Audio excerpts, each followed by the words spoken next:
perkongsian kita pada petang ni boleh memberi satu perkongsian yang bersifat orang cakap apa, macam dia tak dry punya sharing sebab biasanya majoriti akan dapat daripada secara teori apa semua kan, tapi saya cuba bagi daripada segi aspek practicality tu dan macam mana saya sendiri buat dengan murid saya lah. Jadi terima kasih juga buat mahasiswa pendidikan biologi dan juga daripada mata pelajaran lain. Semua jadi cikgu bio kan. Saya major kimia, tapi okey lah, boleh geng lah. Yang ambil inisiatif untuk buat webinar ni lah satu yang saya rasa usaha yang sangat baik, dan saya mengharapkan sharing saya pada petang ni memberi sesuatu yang bermakna lah untuk adik-adik semua lah. So saya kongsikan dulu saya punya slide. Saya tak naklah bagi intro banyak sangat kan. So kalau rasa dah okey saya punya slide, boleh tak bagi feedback, sebab saya pun tak tahu korang nampak ke tak kan, untuk cerita seorang-seorang short sendiri je. Boleh nampak tak? Apa boleh respon? Boleh cikgu, nampak. Okay, thank you. Okay, sebab bila kita share ni kan, kita tak nampak kan orang lain kat dalam grup tu. Okay, so sesuai dengan tajuk hari ni, iaitu How to be an effective classroom manager. Saya rasa sebenarnya ini adalah satu skill dan juga satu pengetahuan yang memang ramai daripada guru kita kena ada lah. Sebab tu kadang-kadang bila kita pergi ke sekolah, saya rasa adik-adik yang dah semester 8 ni mesti dah 2-3 kali lah sekurang-kurangnya dah pergi ke sekolah untuk praktikum apa semua. Kenapa kadang-kadang kita tengok ada isu, ada setengah guru dia dapat kontrol budak dia dalam kelas dengan baik, boleh buat macam-macam, tetapi ada setengah guru yang kita tengok macam dia struggle sangat nak kontrol budak kan. Jadi saya percayalah kalau semua guru boleh menguruskan kelas dia dengan baik, saya rasa insya-Allah siapa-siapa pun boleh jadi guru cemerlang, siapa-siapa pun boleh jadi guru yang berjaya, yang hebat. Jadi ini serba sedikit lah detail sikit kepada apa saya punya biodata. Sebenarnya saya ni taklah lama, sebenarnya baru 13 tahun saja saya berkhidmat sebagai seorang cikgu. Jadi sebenarnya banyak lagi lah benda yang saya nak belajar dan saya cuba cari pengetahuan tu lah.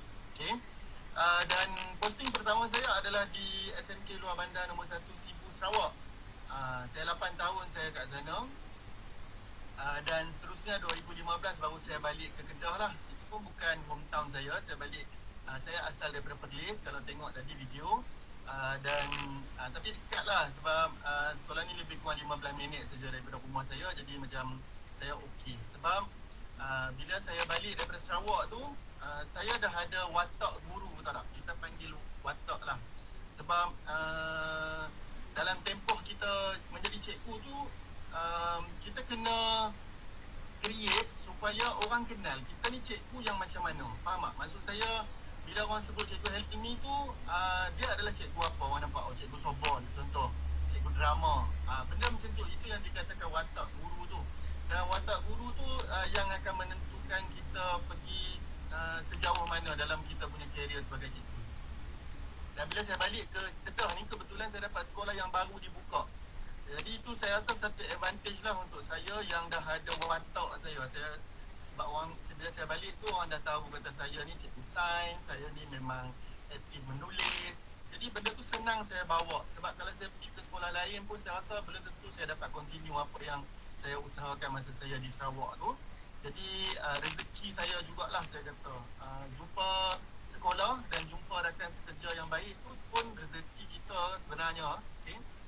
So saya share sikit berkenaan dengan topik, iaitu daripada kalau buat sedikit bacaan dekat internet, ada kajian sebenarnya yang mendapati, kita tengok dulu yang pertama, guru yang mudah mesra dengan murid akan dapat memenangi hati murid dan menjadikan guru disayangi dan disukai. Dia kata mudah mesra dengan murid. Dan yang kedua adalah guru yang mementingkan diri sendiri dan tak mesra, biasanya tidak popular dan tidak disukai oleh murid.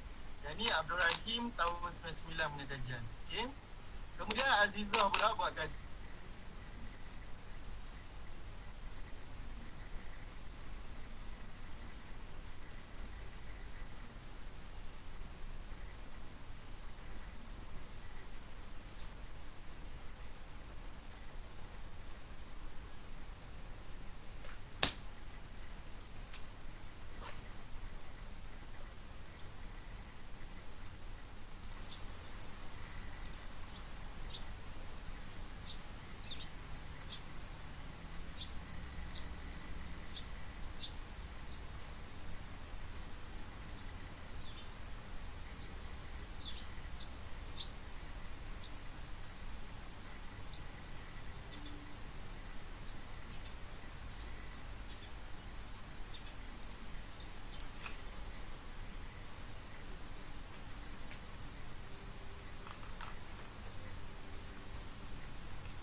datang dari family yang macam mana. Benda-benda macam tu sebenarnya sangat membantu saya menguruskan anak murid saya dalam kelas lah. Okay. Yang kedua adalah kesediaan belajar, iaitu dari segi kognitif dia, dari cara berfikir dia, kemudian efektif dari segi sikap, dan psikomotor. Psikomotor tu dia punya ni lah, fizikal bergerakan semua. Dan akhir sekali adalah menguruskan. Bila dia sebut menguruskan bilik darjah ni, termasuklah menguruskan motivasi murid-murid kita, iaitu dia ada intrinsik dan ekstrinsik lah, macam mana yang secara dalaman dan juga secara luaran. Tetapi saya tak nak kongsi perkara yang berkaitan ni secara detail lah, sebab saya rasa ini kamu boleh pergi baca saja dekat buku, dekat internet pun banyak maklumat-maklumat yang berkaitan. Tetapi saya nak cerita benda yang apa sebenarnya yang saya gunakan untuk anak murid saya lah. Saya rasa itu di lapangan tu insya-Allah lebih membantu lah. So cabaran dia dalam kelas ni sebenarnya banyak. Kita ada anak murid yang macam-macam. Anak murid miskin pun cabaran dia berbeza. Anak murid dekat tempat kaya pun berbeza. Kemudian anak murid yang di bandar lain, anak murid yang di kampung lain, anak murid yang duduk di antara kampung dengan bandar pun lain. Okey. Dan juga saya tengok satu lagi dari segi bangsa pun sama. Maksudnya kalau duduk di sekolah yang majoriti dia tu dia homogeneous. Homogeneous tu maksudnya dia daripada satu bangsa saja pun dia akan lain cabaran dia. Kalau dia bercampur-campur bangsa tu pun lain dia punya cabaran. Jadi banyak sebenarnya cabaran, tetapi untuk kes saya sekejap lagi saya akan detailkan. Okey. So yang pertama, biasanya bila saya dapat baru 2 sekolah je kan. Tapi kalau antara benda pertama yang saya buat bila saya sampai ke sekolah adalah saya scan dulu background student. Macam saya cakap tadi lah, saya suka simpan profile dia orang. So kita kenal dulu sebenarnya background anak murid kita kat situ macam mana. Adakah dia orang ni anak orang senang ke, ataupun dia orang susah ke apa. So masa saya dekat Sarawak tu, sekolah saya adalah sekolah daripada luar bandar. Sekolah luar bandar, dan 95% murid-murid kat situ berketurunan Iban. Okey. Dan walaupun dia pelajar yang berketurunan Melayu atau Melanau ataupun Cina, tetapi dia masih boleh bertutur bahasa Iban sebab dia orang duduk di kawasan yang majoriti Iban. Okey. Jadi secara tak langsung saya duduk kat sana, saya kena belajar bahasa Iban. Kalau saya nak dekat dengan pelajar saya nak boleh senang kontrol dia orang, saya nak menguruskan dia orang dengan lebih mudah, saya perlu berbahasa Iban. Jadi saya duduk kat situ, tahun kelima tu saya dah boleh cakap Iban. Itu saya punya orang kata apa, kelebihan lah.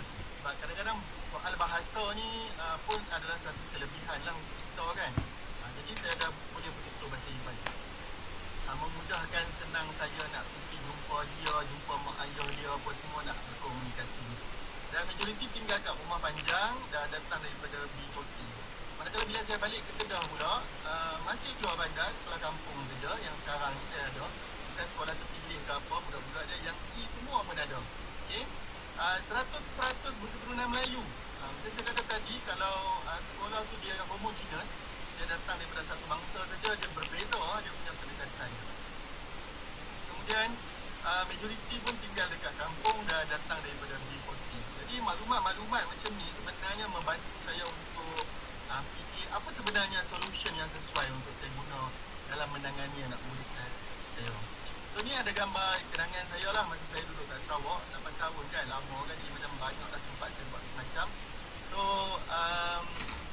majoriti macam saya kata tadi berketurunan Iban, dan itulah first time saya betul-betul mengenali budaya Iban tu macam mana.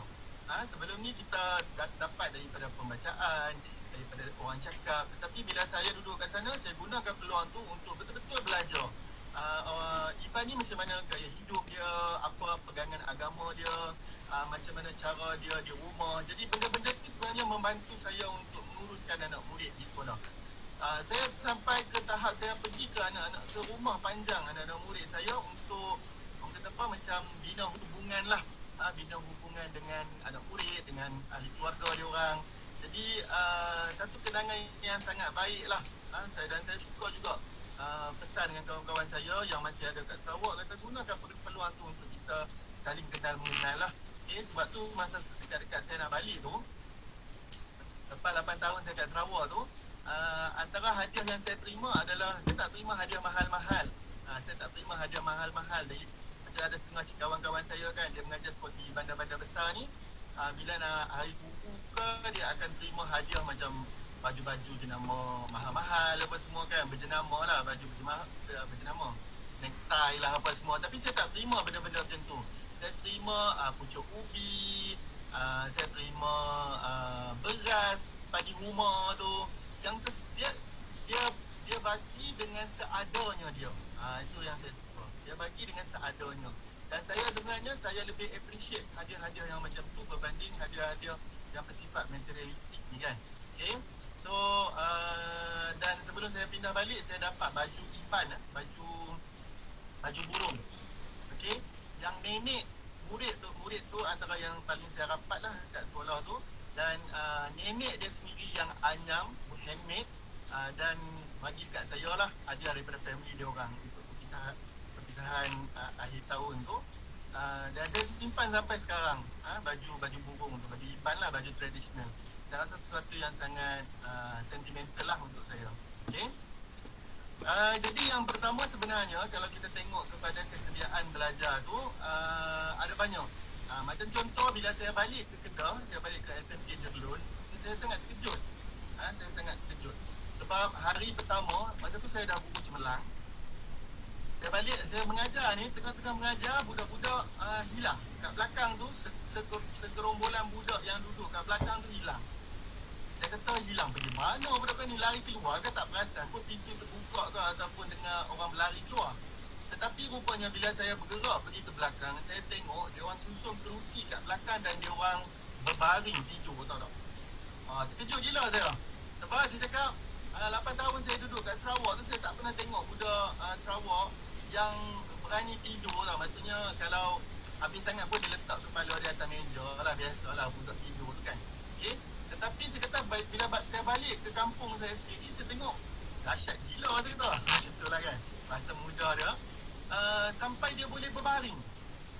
Jadi saya macam masa tu saya terfikir, saya buat refleksi. Saya cakap, saya ni guru cemerlang pun korang boleh tidur kata. Saya cuba terbayang guru lain tu macam mana. Kan kita acah kata kita dah mengajar best gila lah sebenarnya masa tu. Okay? Tapi bila saya tengok balik, saya buat refleksi daripada situ. Adakah kita ambil benda yang paling senang, iaitu adakah budak sekarang ni bodoh tak boleh nak diajar, bahasa kasar dia, saya minta maaf sikit, ataupun sebenarnya saya yang bodoh tak reti mengajar. Saya reflect balik pada diri saya. Biasanya kita tengok orang dulu, tapi kali ni saya cuba tengok ataupun saya ni yang bodoh tak reti mengajar dia orang. So bila saya tengok sebenarnya dia orang boleh belajar. Budak-budak zaman sekarang ni dia boleh belajar, tetapi dia belajar dengan cara dia, bukan cara kita belajar. Masalahnya kita jadi masalah sebab kita mengajar murid dengan cara kita belajar. Cara kita belajar dulu lain. Sebab kita dah ada beberapa generasi yang berbeza. Macam ada satu kumpulan guru di sekolah, yang guru yang lahir tahun 65 dan ke atas tu, ke bawah tu sorry. Guru tu kumpulan guru baby boomers, yang dia belajar dulu lain, pendekatan dia lain. Lepas tu dia ada kumpulan guru-guru yang daripada tahun 65 tu sampai ke tahun 80, guru generasi X. Guru generasi X. Saya pula tahun 81 sampai tahun 95 adalah guru-guru generasi Y. Dan sedangkan kamu yang ada sekarang ni, saya rasa mungkin generasi Z lah kot, lagi advance. Dan anak murid kita pula adalah anak murid generasi Z dan juga generasi Alpha. Okay? Yang mana cara setiap generasi tu berfikir dan bertindak tak sama. Okay? Jadi sebab tu kita clash. Kita clash kat situ sebab kita ajar dia dengan cara kita belajar, bukan dengan cara dia belajar. Okay? So bila saya tersedar kat situ, maknanya budak-budak ni dia bukannya dia tidur tu kerana dia tidur tu sebab dia react dengan apa yang kita buat dalam kelas. Kita yang mengajar boring sebab tu dia tidur. Okay? So daripada situ saya mula ubah cara saya punya mengajar. Saya gunakan pendekatan yang hands on. Sebab saya kata tadi, dia boleh belajar tetapi dia sendiri kena dilibatkan dalam pembelajaran tu. Okay? So start daripada situ yang saya mula apa dalam kelas saya buat aktiviti, mesti ada aktiviti yang saya buat supaya dia tak tidur. Dia sendiri yang pergi discover benda tu. Okay? Dan bila nak bergerak ke arah benda yang macam hands on ni, ada benda lain yang kita kena uruskan juga. Ada benda lain kita kena uruskan juga. Sebab supaya benda ni boleh menyokong kepada apa yang kita nak buat. So antara dia adalah susunan bilik darjah yang sesuai. Nak buat aktiviti, macam nak suruh dia duduk dalam kumpulan. Kalau kita buat meja sorang-sorang, so susunan meja pun mempengaruhi. Tapi jangan tanya saya berapa, macam mana yang okey. Dia fleksibel. Jangan ingat kata susun 4 tu yang paling best, ataupun susun 5, ataupun susun betul you. Susunan tu dia boleh berubah-ubah as long as kita faham bahawa tujuan kita susun tu untuk memudahkan murid kita berkolaborasi. Okey? Kena faham macam tu. Kemudian yang kedua, kita setkan peraturan supaya dia clear. Do and don'ts. Ada benda dia boleh buat dalam kelas, ada benda dia tak boleh buat dalam kelas. Okey? Kemudian ada juga isu lain yang saya kena urus. Sebab kadang-kadang bila saya nak buat aktiviti, budak-budak saya cakap, cikgu saya tak ada gunting, cikgu saya tak ada pensel warna, cikgu saya tak ada gam. Jadi ini sebenarnya inisiatif yang saya dah buat daripada masa saya duduk kat Sarawak lagi. Saya sediakan satu box yang dalam mana dalam box tu dia ada semua bahan-bahan stationery yang berkaitan. So bila kita nak buat aktiviti je, ada budak cakap, cikgu saya tak ada gunting, dah ambil. So dia tak ada reason nak cakap cikgu saya tak ada, jadi saya tak mau buat. Okay, kita uruskan benda tu. Kemudian dia kata cikgu tak ada gam. Okay, ambil. So bila semua bahan dia ada, kita tak perlulah nak fikir plan B, plan C, plan D tu. Kita cuba uruskan. Sama juga dengan kertas berwarna. Bila buat dulu kertas majung tu, semua pakai marker saja. Nampak kita tengok pun tak lalu nak tengok kan, boring. Okay, so saya kata okey, tak apa, saya invest sikit untuk kertas berwarna. Jadi kita sediakan satu kertas berwarna, banyak set kertas berwarna. Lepas tu bila dari masa ke semasa pelajar dia dah realise, oh Cikgu Helmi kalau buat aktiviti dengan dia, belajar dengan dia, kena ada kertas warna. So dia orang akan sediakan sendiri selepas tu. Untuk pertama kita biar tu sebagai catalyst lah untuk dia nampak sebenarnya. Bila dia dah nampak kata benda tu memang boleh menarik, boleh menyebabkan dia sediakan bahan yang lebih bagus, insya-Allah dia akan teruskan. Okay? So lepas tu barulah saya mulakan dengan sebab satu lagi saya nampak pada pelajar ni, dia suka duduk dalam kumpulan. Dia tak suka buat kerja seorang-seorang sebab dia rasa macam dia tak tahu. Jadi kalau ada dia kawan-kawan sama-sama tak tahu, dia lain lah sikit kan, dia rasa macam tak malu seorang-seorang. Jadi saya banyak buat aktiviti yang bersifat kumpulan lah. Okay? So ini antara tools yang saya sediakan supaya memudahkan dia orang duduk dalam kumpulan. So yang pertama, gunakan batang aiskrim. Simple je. Batang aiskrim ni berapa ringgit je kan kalau nak beli kan kat kedai stationery, dalam RM3, RM4 macam tu je dapat macam-macam colour tu. Okay? Kemudian saya sediakan juga tools macam untuk siswa classroom ni supaya murid-murid senang nak bergerak, supaya dia lebih faham. Jadi saya buat dan saya laminate cantik-cantik supaya kita boleh guna berulang-ulang kali. Okay? Kemudian bila dia dah masuk dalam kumpulan, saya akan lantik ketua. So saya ada satu tag yang saya tulis I am the leader. So sebenarnya tag ni membantu dia orang supaya mengorganisasikan kumpulan tu dengan lebih baik. Kalau tidak nanti dia macam hang lah.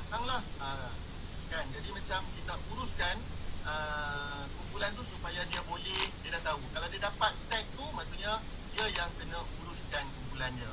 Okay? Dan satu lagi adalah yang selalu juga saya dapat feedback, sebenarnya daripada pengalaman saya sendiri juga. Bila kita buat aktiviti kumpulan, budak ni boring je ada dengar kawan dia bercerita kan, berbentang tu. Tetapi macam mana kita nak bagi dia engage dengan aktiviti tu? So saya sediakan duit. Duit tu kalau tengok kat situ boleh nampak muka saya sendiri kan, saya letak. So dia setiap pelajar dia akan dapat duit. Contoh macam RM100 sebelum start presentation tu. Lepas tu bila dia pergi dekat kumpulan A, kalau kawan dia tu present dengan baik, dia boleh bagi RM50. Boleh bagi berapa pula. Okay, kalau kawan dia present tak bagus, bagi RM1 saja. So sebenarnya budak suka tau. Dia macam hang present tak bagus ni, aku nak bagi RM5 je. Jadi macam dekat situ menyebabkan ada pelajar tu pun rasa macam, oh saya nak kena buat bagus-bagus itu sebab saya nak RM50. Okay, last kali kita bagilah reward. So benda-benda macam ni sebenarnya tools yang macam ni membantu untuk kita punya murid participate actively lah dalam aktiviti kumpulan. Okay. Dan bila saya dah uruskan dia punya kemudahan, peralatan dah ada, kumpulan pun dia orang dah nampak dah macam mana dia nak gerak apa semua. So saya pergi ke satu level lagi, iaitu saya nak fokus pula kepada kemahiran berfikir. Sebab kita bahan dah ada, dia orang pun dah boleh bekerja dalam kumpulan, dan ni kita nak kemahiran berfikir. So ni satu contoh lah aktiviti yang saya buat dengan murid saya, tajuk inersia. Saya akan explain juga sebenarnya apa yang saya buat supaya adik faham lah macam mana saya handle budak semasa buat eksperimen. Okay.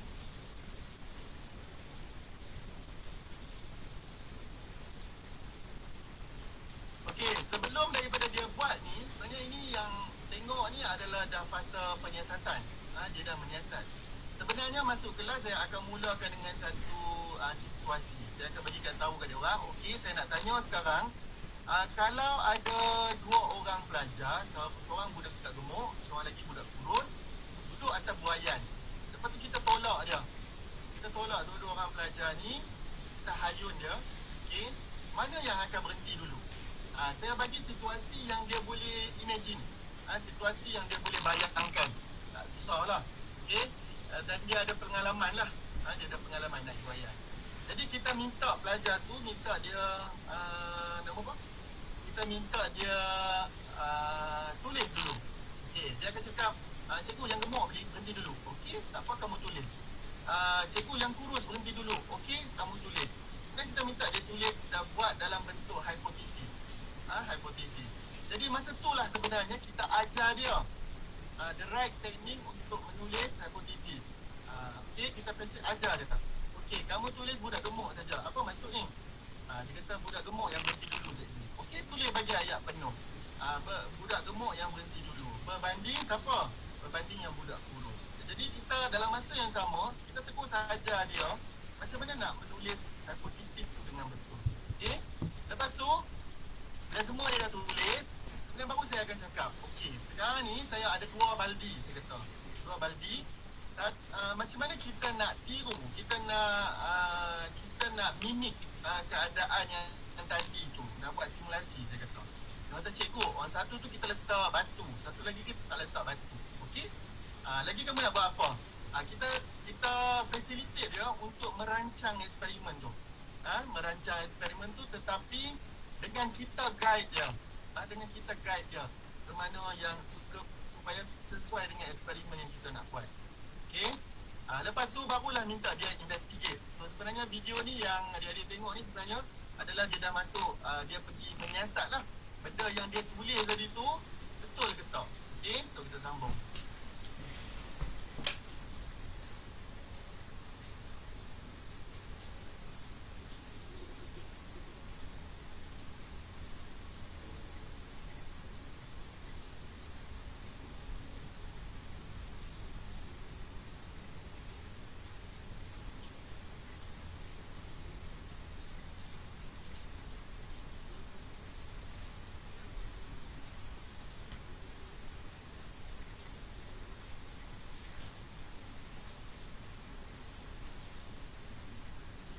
Masa ni juga sebenarnya kita kena tekankan kepada pelajar tentang variables yang wujud kat sini. Jangan bila buat eksperimen budak pun tak nampak variables apa yang kita kontrol, yang kita manipulate, yang respon dengan dia. Okey? Terangkan kat pelajar. Okey, kenapa kamu buat dua baldi ni kena sama panjang tali dia? Kan? Kalau dia buat ataupun mungkin dia buat satu panjang satu pendek. So kita tanya, kalau kamu buat satu panjang satu pendek ni adil tak eksperimen kamu? Dia kata tak adil cikgu sebab yang ni panjang dia akan berhenti lama lagi. Okey, macam mana kamu nak bagi guna teknik penyoalan okey, macam mana kamu nak bagi benda ni lebih adil untuk dua-dua? Sebab kita nak tengok apa? Kita nak tengok beza antara yang ada pasir dengan tak ada pasir. Jadi yang ini kena sama cikgu. Okey, bagus. Kat situ ni kita panggil apa kalau dalam variables? Kata inilah pemboleh ubah dimalarkan. So itu cara kita guide bukan sekadar kita tengok je budak buat bagus. Oh bagus. Tak. kita facilitate. Itu yang facilitate tu. Perkataan facilitate tu sebenarnya kalau kita tengok, baru kita tahu peranan kita. Bukan setakat pergi, oh bagus-bagus, syabas. Tak. Okay. Lepas tu, sampailah dia habis dan dia buktikan. So dalam kes ni, mana yang akan berhenti dulu? Mana yang berhenti dulu? So kita minta dia cerita. Okay. Ini kita tanyalah. Yang ini pasal saya tanya dia. Saya tanya balik. Apa yang dia orang dapat? Lepas tu kenapa benda tu ada? Lepas tu kita kaitkan dengan eksperimen inersia yang kita buat tu. Okay. Dan macam saya kata tadi, bila lah budak kita dah dapat diuruskan dengan baik, banyaklah benda kita boleh bagi kat dia, termasuk kemahiran berfikir. Dan sekarang ni kemahiran abad ke-21. Saya sentuh juga tajuk ni sebab saya rasa ini in trending dalam pendidikan kita kat Malaysia lah. Jadi saya cerita juga, kalau mengikut Kementerian Pendidikan Malaysia, dia kata kita kena fokus, bila sebut pembelajaran abad ke-21 ni, kita kena fokus meningkatkan kemahiran murid dalam berkomunikasi, dalam berkolaboratif, berfikir secara kreatif dan kritis. Lepas tu kreativiti dan ada nilai. N tu untuk nilai lah. Okay? Sesuai dengan konteks Malaysia. Okay? Dan semua orang boleh sebut. Bila orang cerita pasal PK21, semua orang tahu. Oh, 4K1M. Tetapi dari mana datangnya 4K1M ni sebenarnya? Kenapa kita nak fokus kepada kemahiran ni? Okay? Sebab kalau kita tengok ke framework untuk 21st century learning, untuk orang putih punya, dia fokus kepada 4C skill. Datang daripada situ. And untuk kita tu, value tu datang daripada Malaysia punya lah. Malaysia punya acuan. Tetapi macam saya kata tadi lah, kenapa kita nak fokus kepada skill ni saja? Kenapa K ni saja, tidak K yang lain? Kenapa? Ini jawapan dia. Adik-adik sekalian. Sebab World Economic Forum pernah keluarkan satu laporan yang dia bagi tahu 10 tahun akan datang, apa kemahiran yang pekerja pada masa tu akan ada.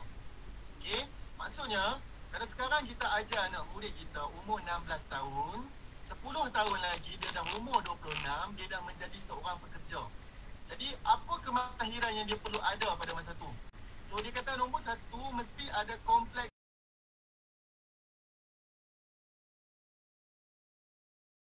Yang kedua, critical thinking, pemikiran secara kritis. Ada tak kita sediakan anak murid kita? Ataupun kita swap saja kat dia, bagi saja, okey, hafal. Lepas tu dia dapat A untuk biologi, tetapi nak apply benda tu pun dia tak reti. Bila pergi jadi pekerja, dia pun tak tahu macam mana nak apply knowledge yang dia belajar dalam kelas tu. Yang ketiga, kemahiran kreativiti. Ada tak kita bagi dengan anak murid kita supaya dia kreatif? Ataupun kita masuk dalam kelas, kita aja kreatif seorang-seorang. Cikgu kreatif gila. Anak murid anak murid tu tak boleh pun kreatif macam cikgu. Syok sendiri, cikgu je tu syok sendiri kreatif. Anak murid tak kreatif pun. So itu kena ingat. Yang kita nak bagi jadi kreatif adalah anak murid kita, bukannya kita. Kita dah kreatif dah. Kita dah ada dah kemahiran untuk menjadi pekerja. Okey? Yang kita nak bagi ni adalah pada dia orang. Dan 4 dan 5 tu kalau tengok people management dan coordinating with others, maksudnya macam mana kita boleh berkolaboratif. Nak menguruskan orang, bukan senang kemahiran tu. Okay? Dan coordinate, maksudnya macam contoh hari ni lah yang kita buat webinar ni. Seorang dekat Perlis, seorang dekat Sarawak, seorang dekat KL, seorang dekat Johor. So macam mana boleh coordinate benda ni dan berjalan mengikut peranan masing-masing. Itu pun ada skill sebab tak semua orang boleh buat macam tu. Okay? Ini saya nak tunjukkan satu contoh aktiviti yang saya buat dan saya rasa sesuai dengan adik-adik yang ambil biologi ni lah sebab dia memang berkaitan dengan biologi. Okay, so saya tunjuk video dulu, nanti saya explain apa yang saya buat tu.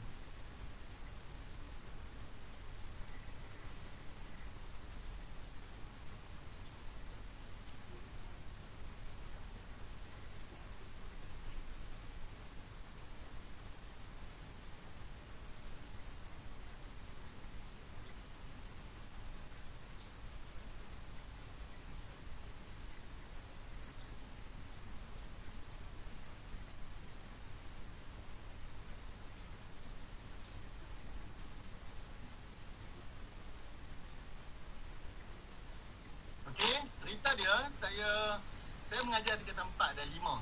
Saya belajar tingkatan 4 dan 5 untuk mata pelajaran sains. Tingkatan 4 dia punya konten dia kena belajar pasal kesihatan manusia. So dia ada macam pasal tubuh, pasal BMI, pasal tekanan darah, benda-benda macam tu.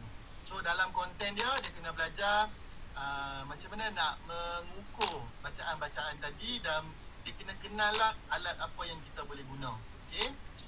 Sementara tu saya tengok pelajar tingkatan 5 saya, dia masuk bab nutrisi. Dan dalam bab nutrisi tu dia kena belajar pasal merancang diet pemakanan yang seimbang. Okay.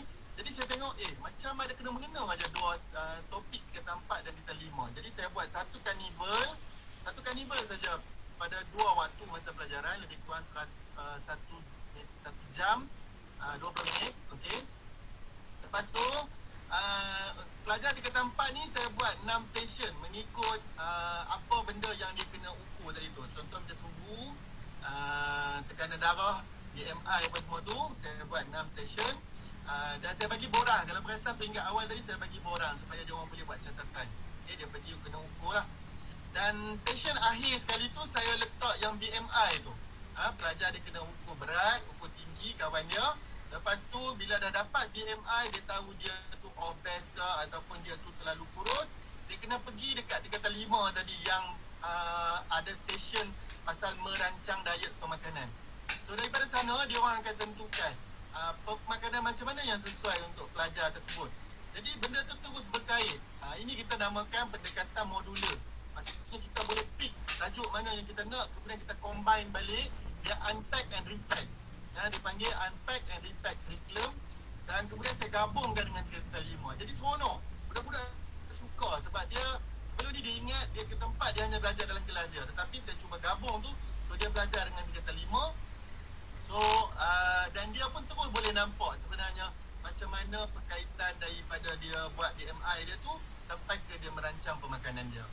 Ini antara contoh lah sebenarnya yang saya rasa antara aktiviti yang seronok kita jalankan. Dan saya punya konsep tak perlu berlebihan. Maknanya tak payahlah kita nak buat riuh benda meriah gila kan. Maksudnya dengan siap banner lah apa, cukup sekadar simple banner tu. Kemudian kita sediakan meja dan pelajar dia tahu apa yang dia buat. Kan. Lepas tu saya beli lab coat ni supaya dia feeling dia macam doktor, macam nutritionist apa semua. Okay. Saya tunjuk sikit video dia lagi. Okay, cikgu-cikgu pun support. Saya jemput juga cikgu-cikgu.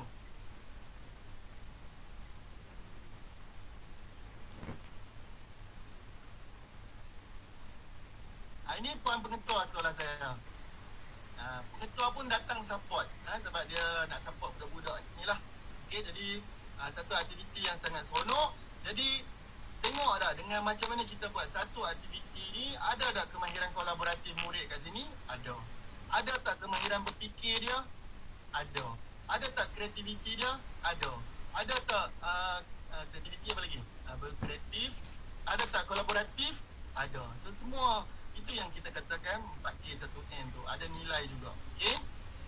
Dan kemudian saya nampak integrasi teknologi lah. Ini kita tak boleh lari lah. Kita tahu kata zaman sekarang anak-anak murid kita kena sediakan dengan integrasi teknologi. Kalaulah saya tak dapat nak menguruskan anak murid, saya tak akan mampu buat sampai ke level sini. Tak akan mampu. Jadi uruskan murid kita dengan baik dulu, barulah kita boleh bawa dia ke level yang lebih kita rasa wow lah. Kita rasa wow. Contoh dia kat sini, walaupun saya ajar sains, tetapi saya tahu kemahiran pengaturcaraan atau coding tu adalah sesuatu yang penting untuk masa depan. Jadi saya bagilah siasat ke diorang. Dan pelajar-pelajar ni dah didedahkan dengan aktiviti macam flip classroom tu sejak daripada dia orang tingkatan 1. Sejak daripada dia orang tingkatan 1. Saya dah ada grup pelajar yang adik-adik tengok ni majoriti tingkatan 4 dah. So dia orang ni saya dah ajar daripada tingkatan 1 dan saya biasakan dengan benda-benda teknologi ni supaya kita sediakan dia untuk masa depan. Okay. Lepas tu ni satu lagi aktiviti yang saya suka lah.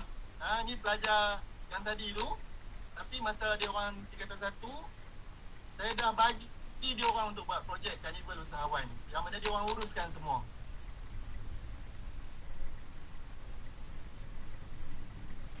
Okay, kalau tengok kat sini, dia orang pergi jumpa pengetua, buat kertas kerja tau.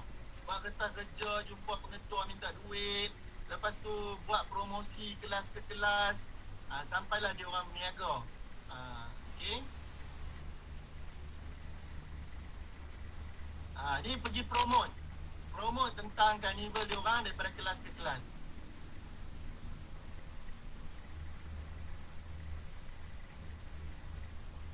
Okay. Saya skip sikit lah. Nanti tak habis pula masa kita. Okay. Dan dia orang kena berniaga. Ni saya buat. Dia orang kena berniaga. Dan makanan yang dia jual bukannya makanan suka hati. Makanan tu mesti ada konsep ketumpatan. Contoh dia jual float tu kan, dia kena cerita kat kawan dia. Kenapa float dia tu, aiskrim tu terapung. Dia kena cerita. Sama juga yang lain, jual cendol lah, apalah. Okay.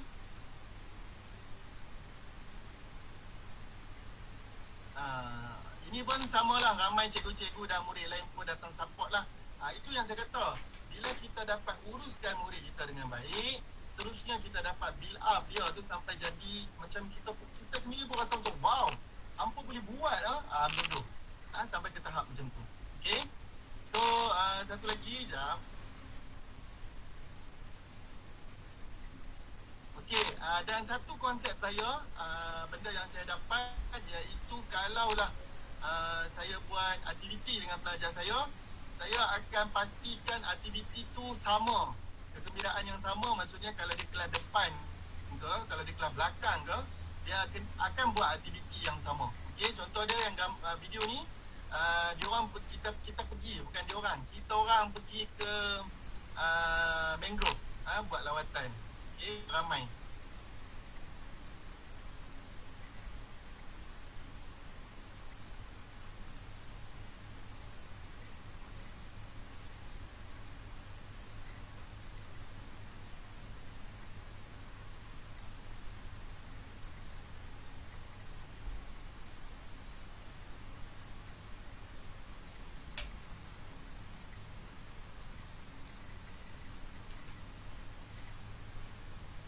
Okay.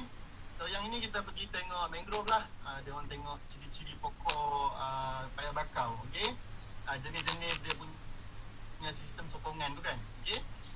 Yang kedua adalah motivasi murid. Motivasi murid. Tadi yang pertama kesediaan murid, kesediaan belajar. Yang ini adalah motivasi dia. So antara satu benda yang saya belajar daripada pengalaman saya pergi Korea tu sebagai guru ketukaran tu adalah saya tengok orang Korea ni dia cukup suka puji budak dia. Dia cukup suka puji. Budak dia buat kadang-kadang benda tu macam kata alah macam ni je. Tapi dia akan dia suka guna perkataan beautiful. Very beautiful, very. So saya macam daripada sana saya tengok memang dia suka memuji. Dan budak suka. Itu yang saya cuba balik dan saya cuba implement lah dengan anak murid. Kita pun ada buat, betul lah. Kita pun ada buat. Tetapi tak ada lah keterlaluan macam orang Korea tu, macam tu lah kan. Okay. So balik daripada sana saya pun cuba jadi keterlaluan macam orang Korea tu kan, dalam memuji. Okay. So kita boleh buat papan ganjaran. Ini pun tools yang kita boleh sediakan. Papan ganjaran ataupun reward chart. Kita nak motivate budak kita untuk terlibat. Macam tadi pun sama, saya kata saya gunakan classroom currency itu pun sama untuk kita nak bagi dia ada rasa aktif lah dalam kelas. Okay. Gunakan traffic light, kita nak test dia. Kemudian hasil kerja murid. Kalau tengok kat sini hasil kerja murid semua saya pamerkan di makmal lah.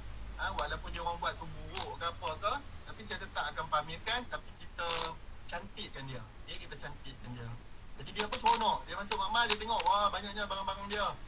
Dia ada rasa kepunyaan tu. Macam tadi tu kan ada Puan Azizah tu ada buat kajian, dia rasa kepunyaan. Jadi dia orang punya hasil-hasil saya plekat. Kemudian yang dia orang buat poster-poster tu saya laminate, saya simpan elok-elok dalam file, saya tagging. Tingkatan 3, bahan pencemaran udara. So tahun depan saya boleh gunakan tu sebagai bahan bantu mengajar saya pula. Okay. Kemudian hasil kit bahan bantu mengajar pun saya simpan dalam dalam Tupperware ni cantik-cantik supaya boleh digunakan berulang kali. Kemahiran menguruskan bahan bantu mengajar ni pun sebenarnya satu kemahiran. Kalau tidak kita akan tiap-tiap tahun nak buat baru nanti kita pun malas lah kan. So kita buat sekali, kita uruskan dengan cantik supaya lepas tu kita boleh guna berulang-ulang kali. Okay. Yang ini hasil kerja murid saya. Cuma saya tak buka lah bahagian dalam tu, patutnya tengok bahagian dalam. So ini adalah dia orang punya project based learning. Dia orang pergi cari maklumat pasal pencemaran Sungai Kim Kim, dan juga satu lagi tu tajuk Greta Thunberg tu adalah tajuk climate change. Dia orang ada belajar. Jadi saya minta dia orang pergi cari apa usaha yang dilakukan oleh Greta Thunberg. So daripada situ dia tahulah apa yang dikatakan dengan climate change. Okay. Dan dia sampai ke tahap dia menulis blog juga. Maklumat-maklumat yang dapat tu saya biarkan dia orang buat dalam blog, buat tulisan, dan kemudian semua benda tu saya compile, saya buat dalam bentuk buku. So sebenarnya kalau saya elok buku tu, ada dia orang punya hasil-hasil kerja lah, termasuk lukisan dia orang, gambar-gambar yang dan juga dia punya lakaran-lakaran. Okay. So dia orang suka tau. Dia orang, bila dia orang tengok, oh bestnya kami dah buat masa kami form 4 dulu. Okay. Dan satu lagi adalah yang saya rasa kita patut bagi perhatian adalah student voice. Ini pun antara benda yang tengah trending lah sekarang dekat international punya education, iaitu macam mana pembelajaran kita ni kita boleh memberi ruang untuk murid pun bercakap. Sebab dalam pembelajaran tradisional ni dia lebih kepada guru kepada murid, guru kepada murid. Tetapi jarang yang kita nak ambil daripada murid kepada guru. So sebab tu ada usaha-usaha meningkatkan perkara yang macam ni lah, iaitu suara murid. So antara dia penggunaan tool seperti parking lot. Kita dapatkan feedback daripada murid, cikgu mengajar boring hari ni, cikgu mengajar hari ni kami tak seronok, tak faham langsung. So daripada situ kita boleh gunakan untuk buat refleksi tentang pengajaran kita. Kemudian kita gunakan juga exit ticket. Ni semua ni adalah tools yang banyak saya tunjuk tadi tu, semua tools. Mungkin kita boleh minta feedback tentang pengajaran kita, ataupun mungkin kita minta bagi 2 takeaways yang you dapat daripada hari ni punya lesson. So benda macam tu lah yang boleh bantu kita untuk macam saya kata tadi, buat refleksi terhadap pengajaran kita. Okay. Dan satu yang kita selalu terlepas pandang, iaitu macam mana penglibatan murid dalam kurikulum tu pun sebenarnya membantu kita untuk menguruskan murid dengan lebih baik. Ini gambar-gambar saya masa kat Sarawak lah. Iaitu bila kita masuk pertandingan, pun sebenarnya dari situ boleh membina rapport yang baik antara guru dengan murid. Kita masuk contoh uniform. Sebenarnya benda-benda macam ni, walaupun saya kata tadi lah orang nampak macam tak memberi kesan, tetapi sebenarnya inilah cara saya untuk mendekatkan ataupun dia sebab macam ni tau, pelajar-pelajar ni kalau dia macam contoh dia minat dengan softball, so automatik dia akan jaga disiplin dia sebab dia tahu, saya kata pelajar yang ada masalah disiplin, saya kata saya akan buang daripada tim softball. Jadi macam benda-benda macam tu membolehkan kita mengawal pelajar supaya dia lagi lebih baik lah. So kurikulum jangan tinggal terus. Sebab ada kawan-kawan mungkinlah ada kadang-kadang ada juga guru yang saya dengar, dia kata saya ni kalau boleh main sekolah nak mengajar saja, kan. Maksudnya nak jadi cikgu, nak duduk ajar subjek saja. Tapi dia tak tahu sebenarnya aktiviti-aktiviti di luar macam ni sebenarnya boleh menyokong juga kepada pembelajaran akademik. Sebab tu saya tak ada masalah. Budak-budak yang terlibat dengan saya, mula-mula saya kontrol disiplin dia orang. Kemudian saya akan minta dia orang, saya akan jaga juga dia orang punya akademik. Maknanya kita tak nak lah nanti orang cakap ni tim kadet pertahanan awam dah ni yang semua dapat result lingkup semua ni. Tak, saya tak nak. Jadi kita akan jaga juga. So satu cara mengawal lah murid-murid. Dan ini antara beberapa kenangan saya dengan murid lah, iaitu bila kita tengok bila kita dah ada hubungan yang baik dengan murid, dia pun boleh rasa keikhlasan kita, boleh rasa kasih sayang kita. So dia akan react dengan benda yang berbeza. Sebagai contohnya, kalau nampak yang gambar 2 orang pelajar yang saya pegang bahu dia tu, 2 orang pelajar ni kakal. Sepanjang tingkatan 4 tu dia tak pernah pun lulus mata pelajaran sains. Bila saya sembang dengan dia, dia tanya, tak tahu lah cikgu, saya memang sains tu macam satu blok. Macam tak tahu apa dia kata sebenarnya. Memang dia tak nampak apa pun. Tapi alhamdulillah, macam saya kata tadi, bila dia tingkatan 5, dia belajar dengan saya. Macam saya kata tadi, saya banyak buat hands on, saya bina repo yang baik dengan pelajar. Jadi dia ni terus jadi berminat nak belajar. Dan sampai akhirnya pelajar ni dapat B+. Walaupun dia tak dapat A, tapi bagi saya kata kat dia, kamu daripada E, kamu tak pernah lulus semua hidup sebelum ni, kamu boleh dapat B+ pun bagi saya itu adalah satu kejayaan. Okay? Dan kemudian sama juga macam saya kata tadi, saya wajibkan diri saya untuk murid saya buat aktiviti yang sama. Sebab sebelum ni, saya cerita sikit lah. Sebelum ni, saya buat aktiviti berbeza. Kalau kelas depan ni kan dia senang nak diurus kan. Okay, dia orang pun buat aktiviti best-best lah. Tapi kelas belakang ni, dia orang kan susah nak diurus sikit. Tetapi, jadi macam buat aktiviti pun simple-simple. Lepas tu sampailah Allah hantar kat saya satu teguran melalui seorang pelajar. Dia kata, cikgu kalau dengan kelas A semua cikgu buat best-best, dengan kami semua cikgu buat biasa je. Kami pun nak merasa juga buat macam tu. Tu dia. Saya terus rasa macam berdosa gila masa tu kan. Sebab kita sendiri pun dah discriminate anak murid kita sendiri kan. Satu benda yang tak patut lah.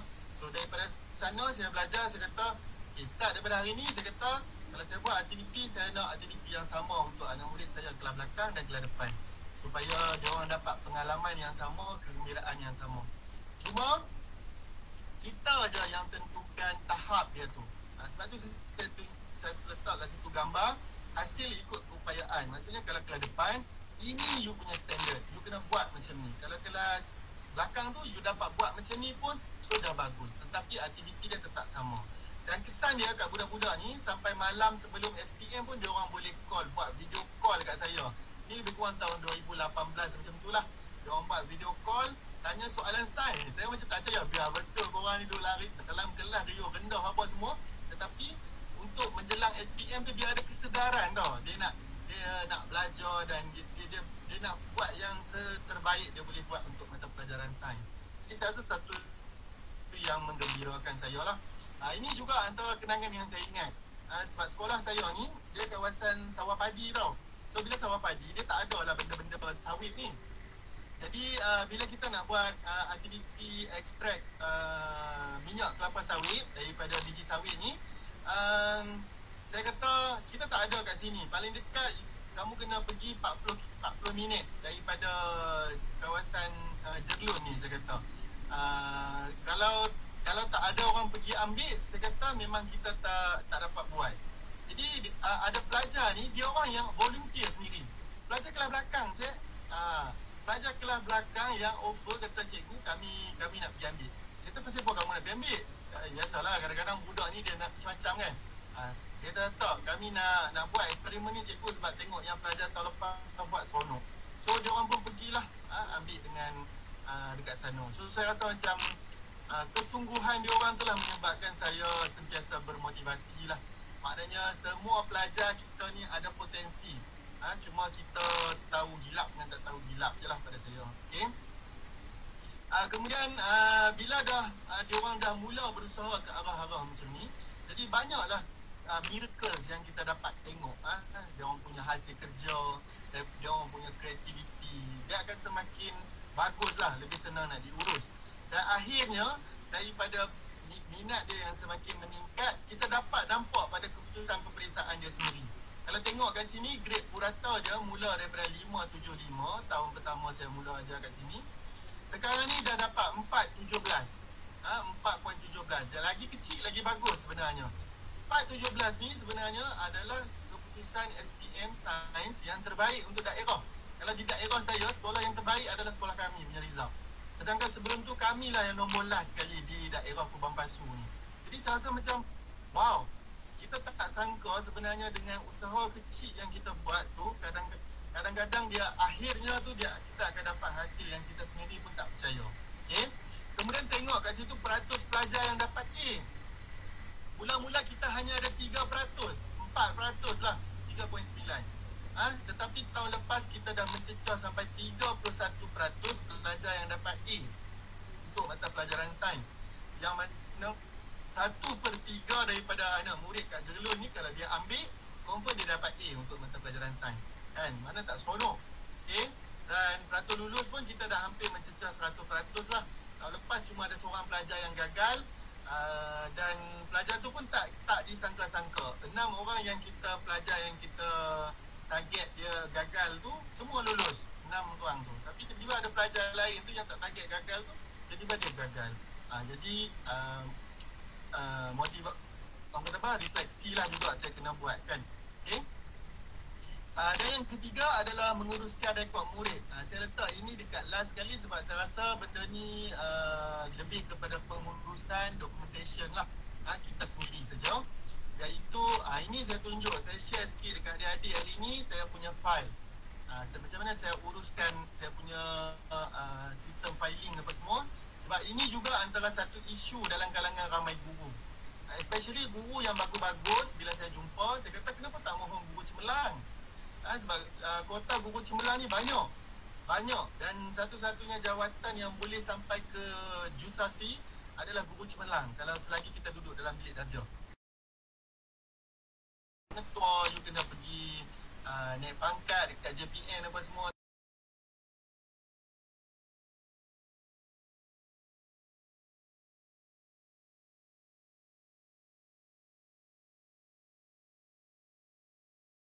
Kalau tidak, you kena pergi jadi filing saya tak bagus lah bahan saya. Ini saya nak share dengan adik-adik supaya bila dah posting nanti uruskan dokumen dan juga filing-filing tu dengan berkesan supaya nanti bila sampai masa nak mohon guru cemerlang tu tak ada masalah. Okay? So biasanya saya gunakan sistem warna. Sistem warna, iaitu yang warna hijau tu kalau tengok itu adalah benda-benda yang berkaitan dengan akademik. Benda yang berkaitan dengan akademik. Contohnya macam markah murid, program-program akademik yang saya buat, saya punya surat-surat yang berkaitan dengan guru cemerlang, benda macam tu. Okay? Kemudian yang color orange tu untuk co-curriculum. Co-curriculum macam saya guru kadet remaja sekolah. So saya buat satu file khusus. Saya aktif dengan drama. So saya buat drama dan video. So saya buat satu file khusus. Kemudian dalam hem untuk color biru kat situ, macam contoh saya banyak juga terlibat dengan aktiviti pendidikan Islam. Jadi saya buat satu file khusus. Okey, kita sediakan. Saya sediakan supaya bila saya tengok, kalau purple dah tahu dah itu untuk file lain-lain. Contoh kan. So gunakan ini idea. Kemudian kalau dalam satu file tu mungkin dia ada banyak tahun kan. So saya guna kereta bodoh tu je stiker tu kan. Letakkan saya susun ikut tahun 17, 18, 19, 20. Okay. Ataupun saya kalau mungkin dalam hal ehwal murid ni saya tak banyak terlibat sangat, jadi saya terus asingkan. Macam contoh, okay, ni surat-surat bahan-bahan yang berkaitan dengan pengawas. Ini yang berkaitan dengan PIBG sebab kita terlibat sikit-sikit kan. Jadi kita tak payahlah beria sangat kan buat satu file. Okay. Dan kemudian dokumentasi. Kalau kita buat program, kita jadi penyelaras ke apa, buatlah dokumentasi lawa-lawa. Buat macam buku macam ni. Biasanya saya akan compile, kita dah ada bahan-bahan tu yang kita print ke draft ke apa, semua saya masukkan borang-borang tu. Kemudian kita pergi ke printing, mana-mana printing kita bagi tahu kat dia kata nak buat perfect binding. Perfect binding, so dia buat macam buku lah, nampak cantik, so kita nak simpan pun bersemangat lah sikit. Okay. Kemudian saya ada program, macam contoh saya saya terlibat banyak juga dengan program-program international. Jadi saya rasa ini satu yang special sikit lah untuk saya. Jadi saya buat lah. Saya buat nama apa? Saya buat dalam bentuk photobook. Saya pergi beli kat Shopee time 12 tu, time 11 lah apa semua. 50 sen saja. Kos dia hanya 50 sen saja, hardcover. Lepas tu nanti dia akan hantar voucher. Siap ajar tu macam mana nak buat. Dia akan hantar voucher ke kita punya email. Lepas tu masa kita order macam biasa, kita buat photobook tu, kita buat macam biasa. Tetapi bila kita nak masa nak buat bayaran tu, kita masukkan voucher tadi. Voucher 50 sen yang kita beli tu. Okay. So akhirnya kita hanya perlu bayar dia punya kos untuk posting saja, iaitu RM8. Jadi buku tu yang adik-adik tengok tu semua harga dia RM8, 50 sen saja satu. So saya pun senang, kalau ada orang datang saya nak tunjukkan dengan segera apa yang kita buat, so saya bagi yang itu je kat dia orang. So So satu bentuk dokumentasi jugalah yang baik. Okay. Cari yang special dan buat macam tu lah. Okay. Dan kemudian juga saya ni setiap tahun saya suka memohon. Mohon anugerah lah, mohon cemerlang lah apa. Jadi saya akan, bila dah compile siap semua tu, saya tak akan pergi buat, biasanya orang buat apa, orang pergi binding pakai comb tu kan, pakai yang bulat-bulat tu. Tapi saya akan buat macam tadi, saya pergi kedai printing, saya minta dia buat perfect binding. So kita nak simpan pun bersemangat kan, walaupun sebenarnya dua yang depan tu 2018-2019 tu tak dapat pun, tetapi sekadar finally saja. Tapi bagi saya seronok sebab kita ada satu profil tentang apa yang kita buat. Okay? Dan kalau projek semasa pula, macam contoh saya sedang menguruskan apa-apa, saya akan buat dalam bentuk fail macam ni lah. Saya letak situ. So segala maklumat, sebab dia ni sentiasa bergerak lagi kan, maksudnya akan ada update. So saya masukkan dulu dalam ni. Dah complete dia punya nama apa, dia punya proses tu, baru saya akan compile dan saya bukukan. Okay? Dan saya nak share sikit juga macam mana nak menguruskan kelas online, sebab saya rasa ni pun satu cabaran. Dan saya rasa adik-adik pun dah kena biasakan. Nanti posting tiba-tiba COVID ni tak selesai lagi kan, so kena mengajar juga. Jadi macam mana nak buat? So banyak sebenarnya cabaran dia. Yang pertama dari segi tempat. Kita kena sedar bahawa bila berlaku kelas online ni, tempat tu kadang-kadang anak murid kita dia punya rumah tu tak kondusif kan untuk dia belajar. Jangan kata budak-budak, cikgu sendiri pun kadang-kadang dia punya rumah pun tak kondusif. Ada anak kecil, kemudian mungkin duduk dengan mak ayah kan. Jadi itu kita kena consider lah. Kita kena consider. Tak ada internet lagi kalau tempat tu mungkin pedalaman sikit ke kan. Kemudian yang kedua adalah peralatan. Macam kita tahu, bila kelas online ni kena ada laptop, kena ada line internet, kena ada gadget. So mungkin ada anak murid kita yang terpaksa berkongsi gadget. Dan yang akhir sekali adalah sikap lah.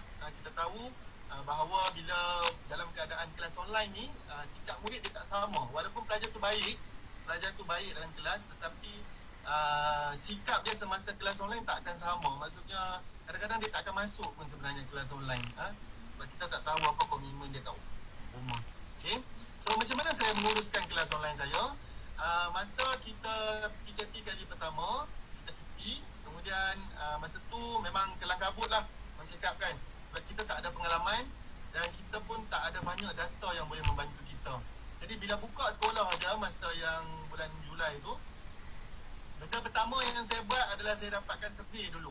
Saya buat survey dulu kepada anak murid saya, berapa ramai yang ada jadual belajar, berapa ramai yang ada gadget sendiri, berapa ramai yang berkongsi, lepas tu berapa ramai yang mak ayah dia memang tolong dia untuk belajar.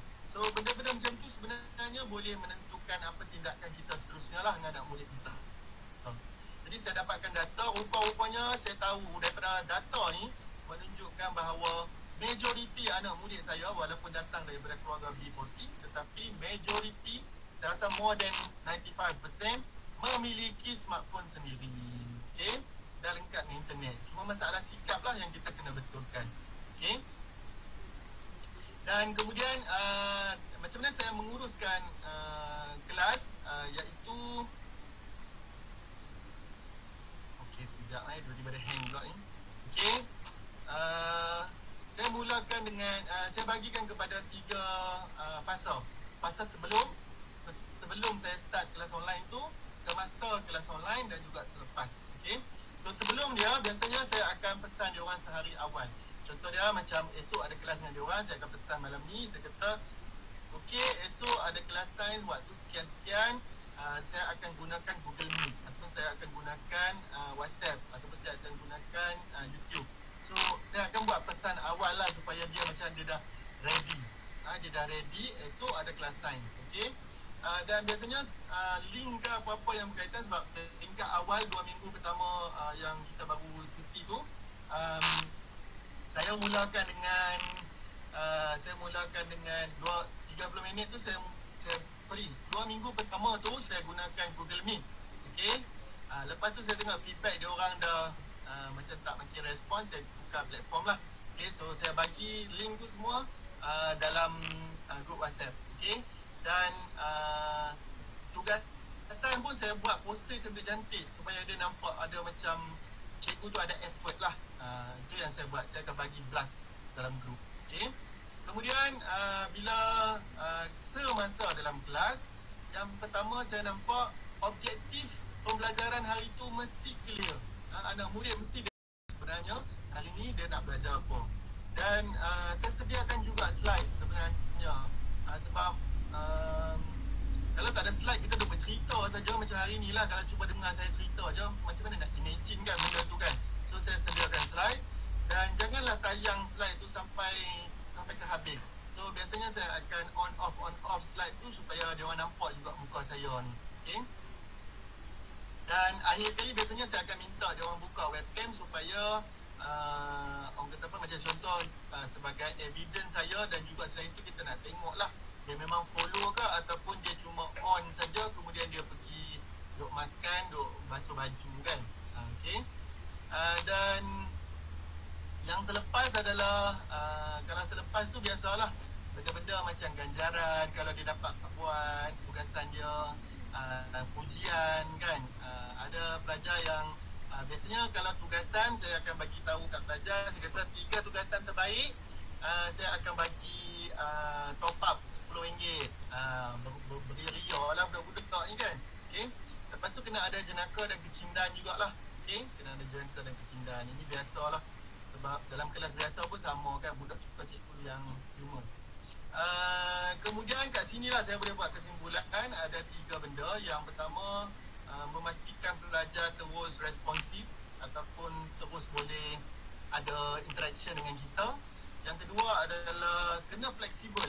Guru kena fleksibel. Maksudnya tak adalah saya nak minggu ni juga. No, kena kita tengok kalau timing murid tu macam tak berapa responsif, kita biarkan dia nama apa?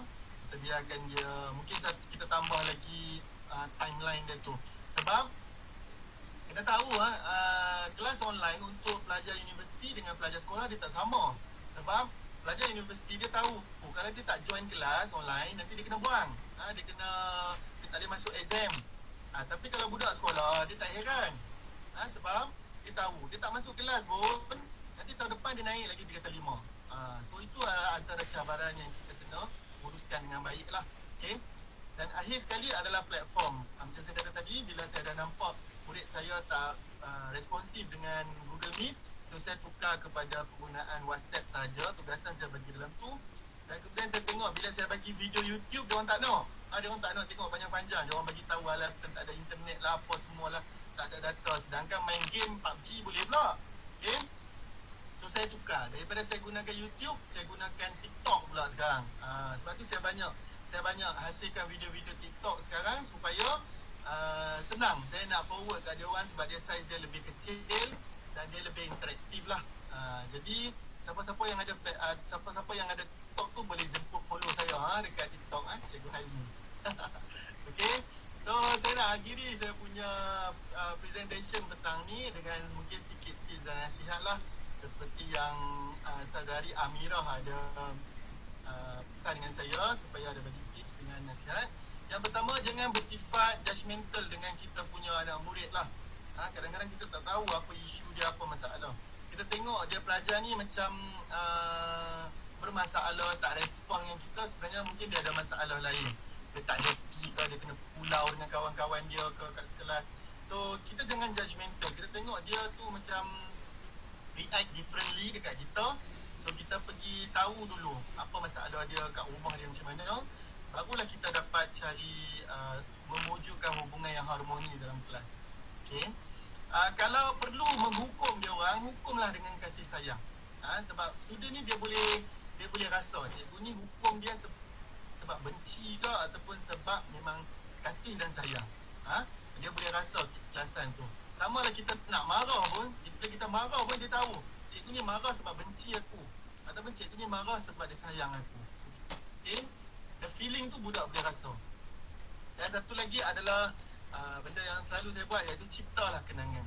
Maksudnya cipta kenangan kita dengan anak murid. So di situ yang akan memperbaiki banyak repo kita dengan dia lah. Okay.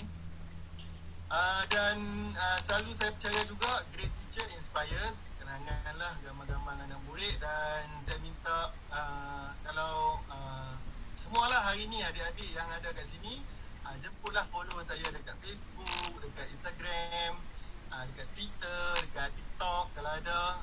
Sebab saya banyak, memang saya lebih banyak lah, memang saya berkongsi benda-benda hal yang berkaitan dengan pendidikan lah. Saya jarang share benda berkaitan dengan personal tu. Boleh follow, kalau nak tanya apa ke kat situ pun boleh, silakan.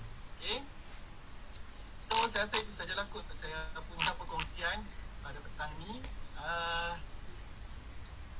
Ada nak tanya apa-apa? Okey, baiklah. Terima kasih Cikgu Nur Helmi atas perkongsian yang mana saya rasa sangat membuka mata semua para peserta penganjur yang insya-Allah bakal menjadi guru kelak. Diharapkan dapatlah memberi ilmu tambahan dan ilmu pengetahuan kepada kita menghadapi dunia kerjaya sebagai seorang pendidik. Baiklah, okey. Masa yang ditunggu oleh peserta maupun penganjur iaitu sesi soal jawab. Hadirin yang dihormati, kami mengalu-alukan sebarang soalan daripada peserta. Anda boleh bertanya kepada penceramah kita pada hari ini secara langsung ataupun menulis di ruangan chat. Manakala yang menonton kami melalui Facebook Live, boleh juga masukkan soalan di ruangan komen. Dipersilakan.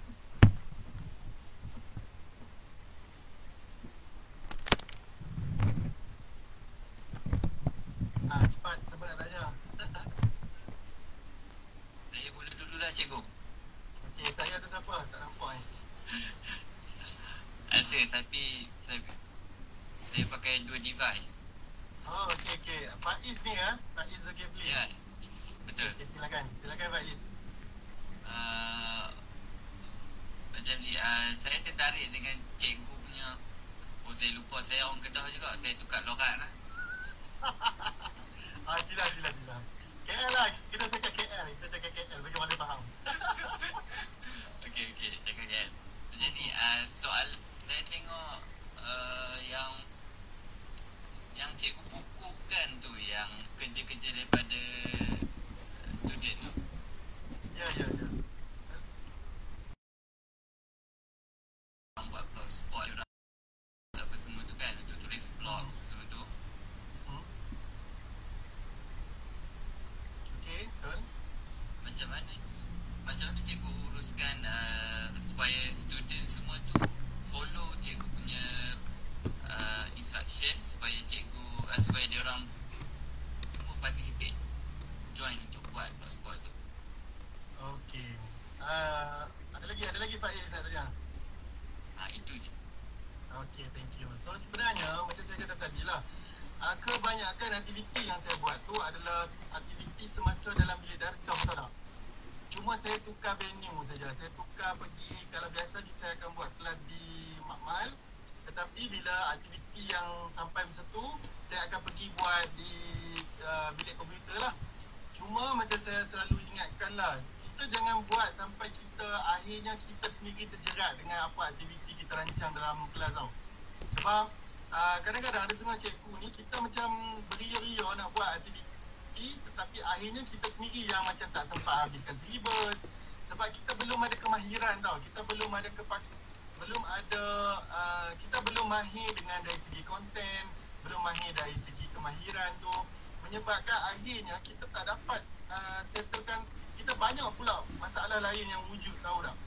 Okey, jadi untuk saya biasanya aktiviti tu saya akan buat dalam kelas, waktu kelas. Jadi kita uruskan elok-elok dan kita terus facilitate budak masa tu. Dia buat, memang dia menulis tu waktu sign sebenarnya, waktu sign. Dan kemudian macam mana bahan-bahan dia orang yang ada dekat internet tu saya print saja. Saya print, kemudian saya masukkan sekali lah untuk kita bukukan. Gambar-gambar dia orang yang buat aktiviti tu pun saya tangkap, saya print dan kemudian saya akan letak sekali lah sebagai bahan sokongan. Sebenarnya tak ada satu spesifik kriteria untuk apa benda yang perlu ada dan tak ada tu. Tetapi kita sendiri yang tentukan sekompleks mana bahan yang kita nak sediakan. Okey? Boleh Faiz? Okey cikgu, jelas. Alright. Okey, soalan seterusnya. Okey, izinkan saya baca soalan di ruangan chat ni. Okey, kita terima satu soalan daripada cikgu ya. Daripada Cikgu Norizan daripada SMK Banting. Maaf, tadi saya ada tanya berkaitan dengan karnival kesihatan yang Cikgu Helmi adakan di sekolah. Adakah cikgu combine untuk semua kelas yang cikgu ajar atau cikgu buat satu-satu kelas untuk satu karnival tersebut? Terima kasih. Okey, terima kasih Cikgu Norizan. Okey, sebenarnya saya yang untuk aktiviti tu saya ambil satu kelas 4A, saya gabungkan dengan 5B masa tu. Dan saya ajar satu lagi tingkatan 4C, saya gabungkan dengan 5A.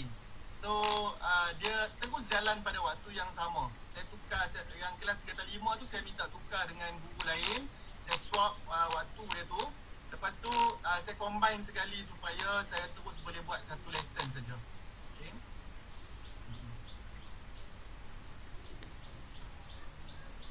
Okey, terima kasih Cikgu Helmi.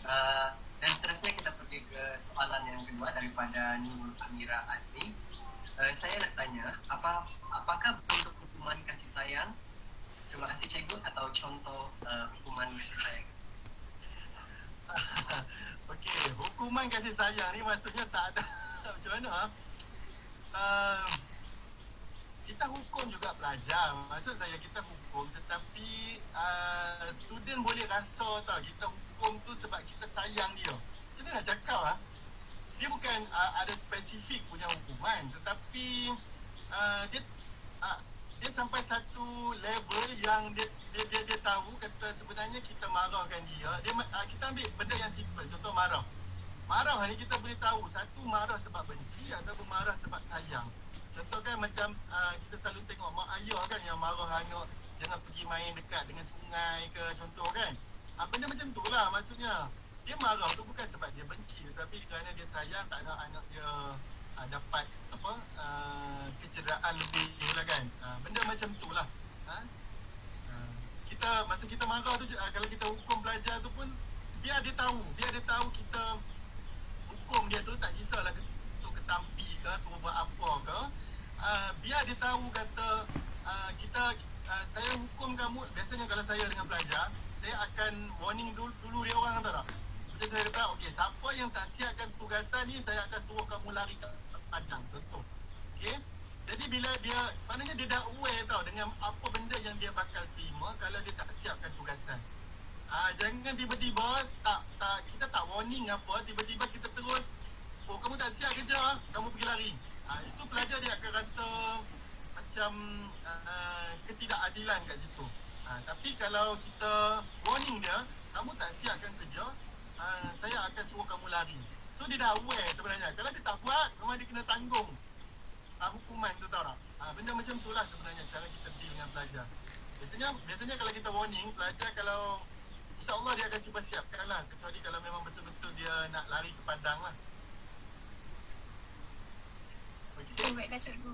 Ya, kita ada punishment and reward, right? So kita kena bagi tahu dulu mereka atas sebab apa kita punishment diorang tu. Okay, seterusnya cikgu ada soalan daripada Amalina Sofi. Salam Cikgu Helmi. Saya nak tanya, kalau pelajar tak refer kerja kumpulan, macam mana kita sebagai guru nak menggalakkan mereka untuk participate? Pengalaman saya, pelajar nampak dimotivated bila kita minta mereka buat aktiviti berkumpulan. Kalau individual pula, sangat bersemangat pula. Macam mana tu cikgu? Oh, okey. Itu yang saya kata tadi pada peringkat awal. Cabaran kita pada murid dan pada guru tu sendiri sebenarnya dia bersifat individual tau. Very unique. Maksudnya kalau kita pergi sekolah macam ni, ada budak yang dia tak suka aktiviti kumpulan. So, kita guru kita kena cepat lah. Kita kena cepat kenal budak kita. Dan kalau untuk kes macam ni, saya nampak mungkin yang kita kena tengok semula, Amelina tanya tadi, dari segi kita menguruskan. Sebab kadang-kadang, sebab bila dia buat aktiviti kumpulan, dia rasa macam dia tak dapat belajar apa-apa tau daripada situ. Itu yang menyebabkan dia rasa macam dia tak nak cikgu nak buat kumpulan ni sebab dia tahu dia tak ada belajar apa-apa. So kita guru kita kena tengok balik, adakah memang betul pelajar tak belajar apa-apa ataupun kesilapan kita guru dalam menguruskan dia orang untuk belajar dalam kumpulan. Sebenarnya memang betul. Saya dapat terima feedback juga daripada rakan guru yang mengajar di sekolah berasrama penuh. Bila dia cakap, cikgu, kalau pelajar sekolah asrama penuh ni dia tak nak dah buat aktiviti macam cikgu buat ni. Dia kata macam benda tu macam macam kita dapat benda tu dengan cara macam mana sekejap, saya pilih ayat dulu. Dia cakap benda tu boleh belajar dengan sekejap, tetapi bila buat aktiviti jadi panjang pula. Tapi sebenarnya saya nampak kalau lah guru tu dapat uruskan aktiviti tu dengan baik dan berkesan dan berimpak, pelajar tahu sebenarnya kita buat aktiviti ni kita nak dapatkan konsep sains tu. So saya rasa dia takkan ada masalah macam tu sebenarnya. Saya pernah handle pelajar yang paling cerdik dengan pelajar yang paling tak cerdik. Saya rasa sama, semua pelajar dia suka benda yang melibatkan pergerakan, yang melibatkan hands on. Cuma the way how we handle them tu lah. Maksudnya kena tengok balik. Okay? Diharapkan jawapan dapat menjawab soalan Amalini dan Syofi. Dan seterusnya kita teruskan dengan soalan daripada Atika Fatimi. Cikgu, saya nak tanya, ada perbezaan tak cara berkomunikasi dengan pelajar tingkatan 1 dengan pelajar tingkatan 5? Contohnya, kaedah pengajaran dan penyampaian. Okey, kalau saya, pelajar tingkatan 1 sebenarnya lebih seronok tau mengajar dia orang daripada pengajar tingkatan 5. Sebab pengajar tingkatan 5 ni dia dah besar, budak besar. Jadi dia perlukan aktiviti yang impactful. Macam yang soalan yang tadi Amalina tu kan. Maksudnya dia kata bila buat aktiviti kumpulan pelajar dia tak suka. Tetapi pelajar tingkatan 1 sebenarnya sebab dia peralihan daripada sekolah rendah tau. Sekolah rendah kan dia macam fun, dia seronok saja belajar. Tiba-tiba bila dia masuk sekolah menengah, sebenarnya lagi seronok buat aktiviti dengan pelajar tingkatan 1 sebenarnya. So dia lebih kreatif, dia macam dia tak terikat. Tetapi bila dia naik makin besar, dia punya fun dia tu semakin berkurang sebenarnya. Mungkin sebab dia dah mula ada fokus kepada benda yang berbentuk lebih peperiksaan ke kan, yang menyebabkan dia jadi macam tu lah. Okey. Tetapi seronok. Cuma pelajar tingkatan 1 ni kita guru kena ada kemahiran mengawal dia lah. Maksudnya macam mana nak pastikan sebab dia aktif sangat. Dia orang aktif lah. Dia orang sangat aktif sebenarnya. So kita kena pandai uruskan dia orang lah sebenarnya. Betul, cikgu kena kreatif dalam ini segi penyampaian ataupun pembelajaran kita tu. Okey, baik cikgu, kita pergi ke soalan seterusnya. Sangat hangat ni. Muhammad Aswad bin Azizan ditanya cikgu, saya nak tanya bagaimana cikgu create watak dalam diri cikgu sendiri sejak cikgu bekerja sebagai guru. Adakah cikgu ada buat background work atau lain-lain perkara yang cikgu boleh kongsikan kepada semua? Maybe any tips? Okey, thank you Aswad.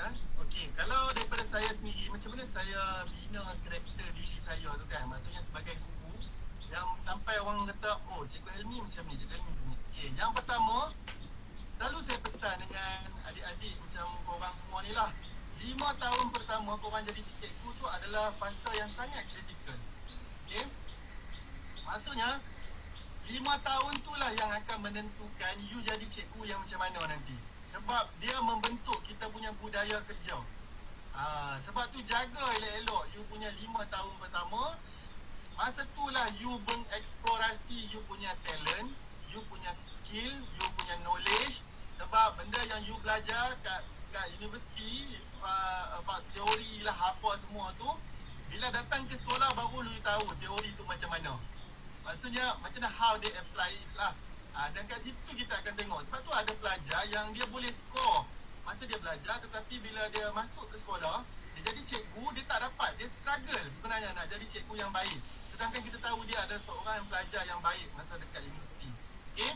Dan 5 tahun tu jaga betul-betul. Macam saya kata tadi, orang akan bagi macam-macam dekat you all. Orang akan bagi jadi cikgu. Kalau macam cikgu, kalau pergi dengan meja biologi ni, saya rasa sah-sah, confirm kena ajar sains juga. Okay, so kena cepat. Gunakan tahun-tahun pertama tu untuk belajar. Maksudnya dapatkan konten tu dulu. Dapatkan konten, dapatkan skill you punya skill mengajar tu.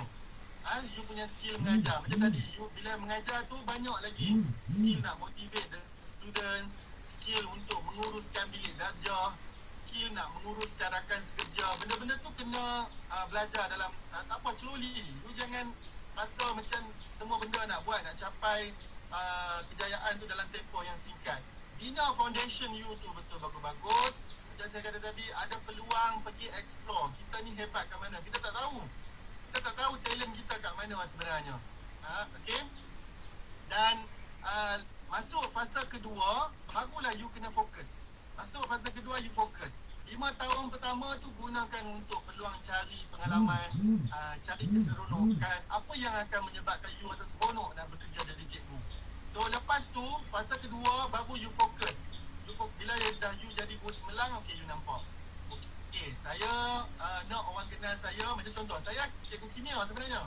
Tetapi bila saya nampak benda yang saya buat dalam sains lebih banyak lagi daripada saya buat dalam kimia, saya rasa macam, oh, sains akan bawa saya pergi lebih jauh daripada kimia. So saya terus fokus dekat kimia. Dekat sains. Okay. Sama juga dengan yang lain-lain tu. Sebab saya percaya kepada pendidikan yang bersifat holistik. Maksudnya, you tak boleh cerdik akademik saja. Benda-benda lain tu macam contoh kawat kaki, sukan, leadership. Benda tu sebenarnya akan membina you jadi orang yang macam mana. Tak semestinya you pandai, you dapat A semua mata pelajaran untuk akademik, you akan jadi orang yang baik bila keluar. No. Banyak benda lain tu yang akan menentukan sebenarnya you sejauh mana you boleh berjaya. So pada saya, macam mana nak bina, nak create watak kita tu adalah dengan mula-mula kita explore dulu. 5 tahun explore dulu you punya potensi diri. You dah dapat, saya nampak softball boleh bawa saya pergi jauh. So concentrate tu kat situ, fokus kat situ. Masuk stage kedua, bila dah 5 tahun naik ke atas, mula fokus, pilih supaya orang nampak, orang tak adalah nanti asal tak ada orang je bagi kat kita. Asal tak ada orang bagi kat kita. Pada saya tu tak bagus sebenarnya. Tak bagus untuk kita punya kemajuan dalam karier untuk masa depan. Sebab kita perlu orang kenal dah. Cikgu video, okey cikgu Helmi, contoh. Benda tu bagus sebab kita dah ada watak kita yang you tengok kepada kemahiran ataupun kalau ada bakat tu, bagi saya satu yang rezeki lah untuk you. Kalau ada bakat. Dan satu lagi peluang. Kadang-kadang mungkin you minat bola sepak, contoh you minat nak jadi coach bola sepak, tetapi dengan peluang yang ada, you rasa senang ke nak bawa tim bola sepak? You terpaksa harung peringkat zon dulu, kemudian you kena menang daerah, you kena bawa pergi satu-satu. So cabaran dia tu lebih tinggi lah sebenarnya. Okay, itu kot saya punya tips. Banyak gila. Okay, terima kasih Cikgu Helmi. Sangat banyak tips ya. Diharapkan semua tips itu berguna untuk kita di masa akan datang. Dan kita pergi kepada soalan yang terakhir pada petang ini.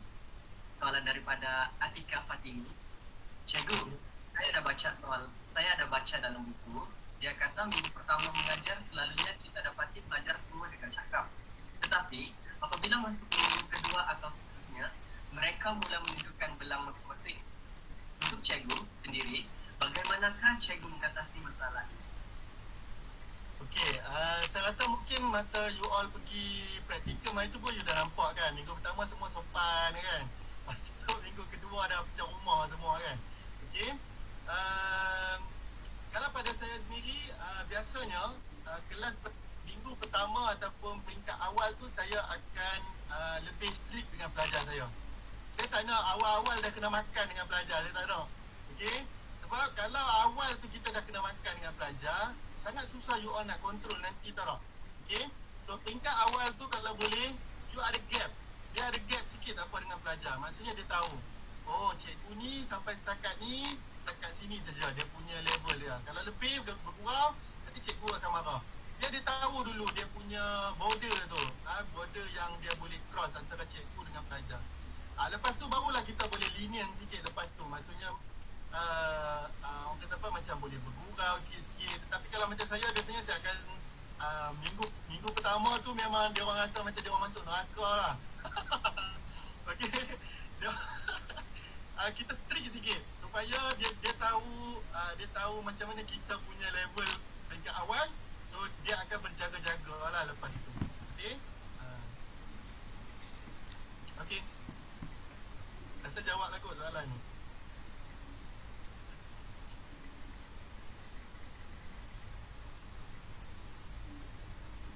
Okay, baik. So, sebelum kita akhiri, cikgu ada tak kata-kata akhir sebelum kita menutup majlis? Kalau saya tak ada sangat lah. Cuma saya nak ucapkan terima kasih kepada pihak UiTM melalui pasukan Aisyah dan juga Amirah dan juga Sabri dan kawan-kawan semua tu lah yang tadi bertanya soalan dan yang mendengar kita punya webinar ni. Terima kasih sebab sudi jemput saya sebagai untuk berkongsi ilmu. Macam saya kata tadi, saya ni bukannya lama sangat pun dalam bidang pendidikan. Saya baru 13 tahun. Tetapi saya nampak setiap orang tu dia ada pengalaman berbeza yang boleh kita kongsilah dan ambil pedoman. Okey. Sebab banyak benda yang saya share sebenarnya itu adalah you all ni dah dapat satu shortcut, tau tak? Saya kena I have to learn it through experience. Tetapi you all dapat ni shortcut, benda yang you terus boleh apply. Okey, tak ada masalah pada saya. Cuma saya nak saya suka satu soalan, saya nak berkongsi satu lagi lah tips. Sorry Aisyah. Tak apa, sila cikgu. Saya suka kalau nak berjaya sebenarnya dia ada beberapa formula lah. Termasuk yang selalu orang sebut ASK, iaitu kena ada S tu untuk skill, boleh belajar. K untuk knowledge, pun boleh belajar. Tetapi A tu ramai yang tak ada, iaitu attitude. Okey, ramai yang tak ada. So walaupun kita ada knowledge banyak, kita ada skill yang banyak, tetapi kalau kita tak ada attitude yang betul, kita pun tak boleh berjaya. Dan kalau pada saya punya pengalaman sendiri, saya suka nak tambah satu lagi, iaitu benda yang susah orang nak buat, iaitu istiqomah ataupun konsistensi. Itu yang ramai tak boleh buat. Kadang-kadang dia buat one off, memang hebat, tapi okeylah kalau dah habis tu macam terus tak ada. So pada saya, biarlah buat benda tu dalam kuantiti yang kecil, tetapi konsistensi tu ada. Itu yang sebenarnya akan bawa kita pergi jadi berjaya lah. Dan saya ambil kesempatan ni jugalah untuk saya doakanlah semoga adik-adik yang ada dekat yang tengah follow kita dekat webinar ni, semoga semua jadi guru cemerlang, jadi guru yang hebat, semua jadi cikgu-cikgu yang bagus. Sebab untuk sistem pendidikan, kita mengharapkan pendidikan kita lebih baik, betul tak? Okay? Untuk nak jadi baik tu, kita semua kena jadi bagus. Tak kisah you cikgu ke, you pegawai PPD ke apa ke, tetapi saya rasa kita semua kena bagus. Barulah sistem pendidikan kita bagus dan kita boleh bangga sama-sama. Okey? Jemput follow jugalah saya dekat saya punya media sosial, nanti saya follow balik. Okey, bye. Assalamualaikum. Okey, terima kasih Cikgu Nahimi bin Abdul Muttalib, Guru Ikon Guru Adiwira Kebangsaan 2019 dan Top 50 Global Teacher yang sanggup meluangkan masa dan tenaga bagi menyempurnakan majlis kita pada ini. Maafkan saya. So, izinkan saya beri ruang kepada Puan Nur Izzati untuk kata-kata terakhir sebelum kita menutup majlis kita. Puan, silakan. Bismillahirrahmanirrahim. Assalamualaikum warahmatullahi wabarakatuh dan selamat petang kepada semua. Pertamanya, saya mengucapkan syukur kehadirat Ilahi atas peluang untuk kita berkumpul pada hari ini. Terima kasih banyak dari pihak UiTM kepada Cikgu Helmi yang sudi meluangkan masa di hari Sabtu ini untuk berkongsi dengan pelajar-pelajar kita pada hari ini. Alhamdulillah. Saya yakin sentuhan Cikgu Helmi hari ini membangkitkan semangat dan inspirasi untuk lapisan generasi guru-guru muda akan datang yang akan bawa semangat ini untuk generasi seterusnya.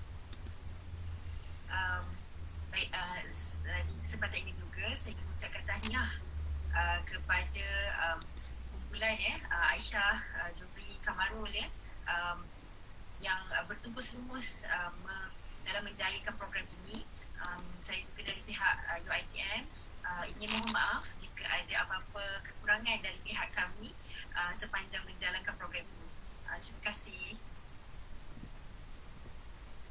Okay, terima kasih Puan Izzati. Alright. Tidak lengkap kiranya jika majlis kita ni tiada sesi bergambar. Oleh hal yang demikian, diminta semua pelajar dan peserta untuk turn on kamera, ya? Aisyah. Ya, saya. Cikgu nak jemput jugalah semua adik-adik ni mana yang dah datang belajar dengan saya tu nak tengok saya punya macam mana saya uruskan amal pun boleh datang. Boleh set kokok lah nak datang ke sekolah saya ke kan. Yang dekat-dekat lah, yang Perlis, Kedah, Pening tu kan. Yang boleh datang tak. Sebab nak ajak yang lain tu boleh. Saya memang nak welcome je you all. Tapi yang lain tu tak boleh nak bergerak kan sekarang kan. Yang dekat-dekat lah saya jemput dulu. Okay, tu dah dapat jemputan. Bolehlah set date untuk jumpa cikgu belajar face to face lagi. Rebut peluang ni sama-sama, okay? Okay, alright. Boleh kita mulakan dengan lesson bergambar. Semua dah on dah ke kamera? Okey, sekejap ya. Okay.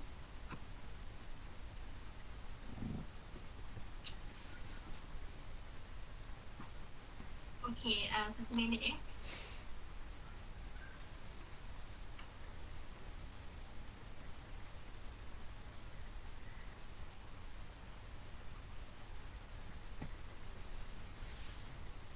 Okay, 1, 2, 3.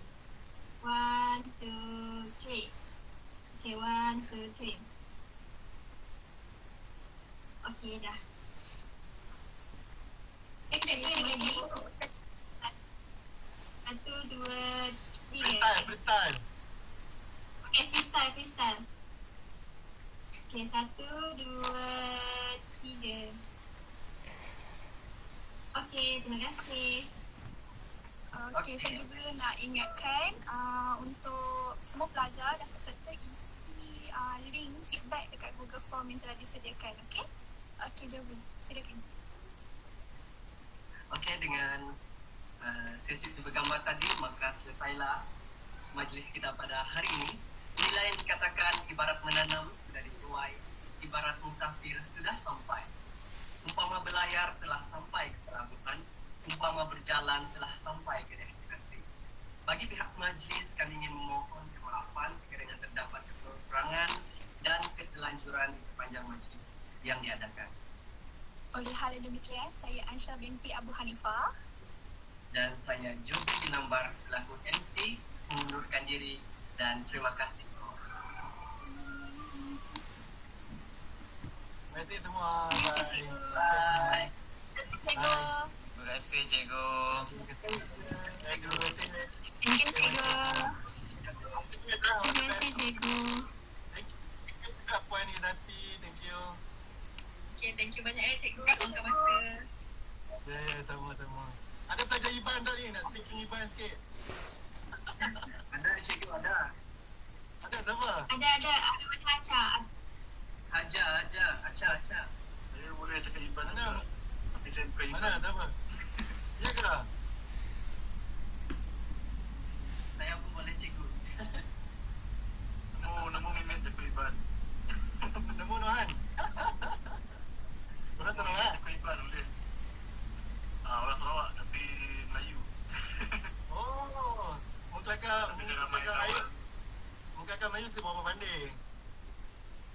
Kalau kan Melayu Sarawak tak apa-apa lah. Oh.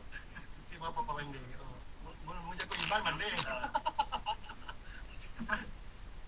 Sebab tempat saya banyak belajar Iban. Okey, bye semua. Saya tak nak lama-lama lah ni. Sorry Bye semua. Bye. Take care semua. Bye. Assalamualaikum. Bye, cikgu. Salam. Bye.